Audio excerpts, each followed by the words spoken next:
They basically have a 9 to 5 job. The only difference is they bring home no money, no moolah, no bread. They ain't real hustlers for real. They might as well be that one unemployed friend that everyone has that sends you Instagram reels and TikToks on a Tuesday afternoon. Let's go. Since I was a little boy, a little Jittington, there's always been something that hasn't sat well with me. Or should I say a certain animal that hasn't sat well with me. A certain animal that has no positive stats in its character build. A certain animal that I actually got beef with to this day, and I got the battle scars to prove it. And yes, I know, I am sacrificing my peace of mind, my safety, going after the cult-like fanbase of this animal. But I cannot let my goat, the goat of all animals, continue to be compared to this heathen, this criminal, this cretin. Yeah, I'm talking about the hairball coughing, couch dwelling, body licking, fur parasites, cats. And before I get all the cat mums, the RSPCA and the Hello Kitty cult calling for my execution, let's get one thing clear. I like some cats. Garfield, Puss in Boots, Maxwell the cat, those are my guys. Even though 2 of those are basically humans in a cat's body and the other one is the Judas of all cats, but we don't need to worry about that. I really do like some cats. But what the heck do they know about being a good house pet? Like, first off, how do you call this devil spawn your pet when 99% of the time it's not even in your house? That's like me saying I own all the money in the world when I've only owned 1% of it. See how crazy that makes me sound? Also, who gave cats the prestige to just leave the house whenever they want, go on whatever adventure they want, and come back home like nothing even happened? Cause last time I checked, Boots ain't a cat in Dora the Explorer, and it's Jake the dog, not Jake the cat in Adventure Time. So what are you doing while you are outside of the house? My goat could never just leave the house like that. Like, what if your house gets robbed? And that's why when they're planning robberies of houses, they always get rid of the dog first, cause dogs really stand on business. They put up their lives on the line, no questions asked. Imagine replacing that with a cat.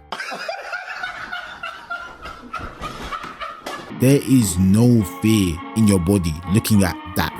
The robber is probably going to be emoting and celebrating seeing a cat instead of a dog. Like, bro, you are not slick. I am onto you, because every day at the exact same time, these crooks leave the house, explore the world, and come back home like their lives are just skippable cutscenes. They basically have a 9 to 5 job. The only difference is they bring home no money, no moolah, no bread. They ain't real hustlers for real. They might as well be that one unemployed friend that everyone has that sends you Instagram reels and TikToks on a Tuesday afternoon. Like, bro, when are you clocking in for your shift? They are ultimate bums.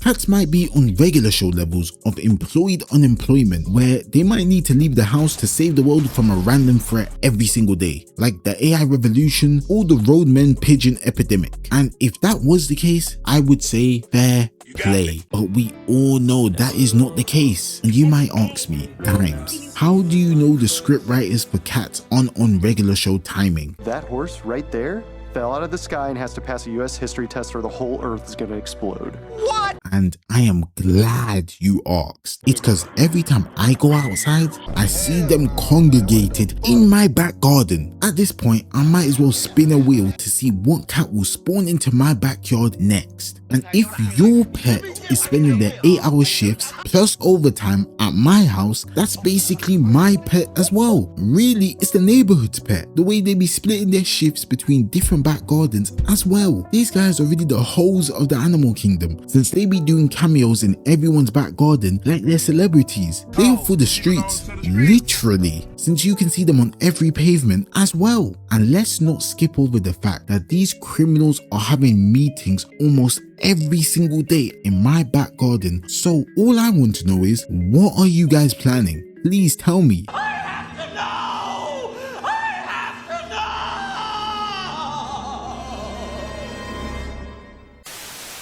Now let's get into what really confuses me about these creatures. Most of the time they are portrayed as a very intelligent animal which invested a lot of its skill points into intellect, until they get around this guy.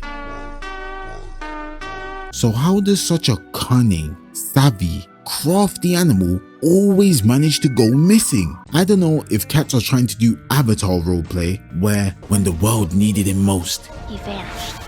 Or they have the same brain capacity as Zoro, and like a child during their first trip at Costco, they get lost. Cause the way every lamppost has a missing cat poster, something has to be up. Just to let you know, everything in this video is a joke, bro. Don't take it too seriously, it's just a joke.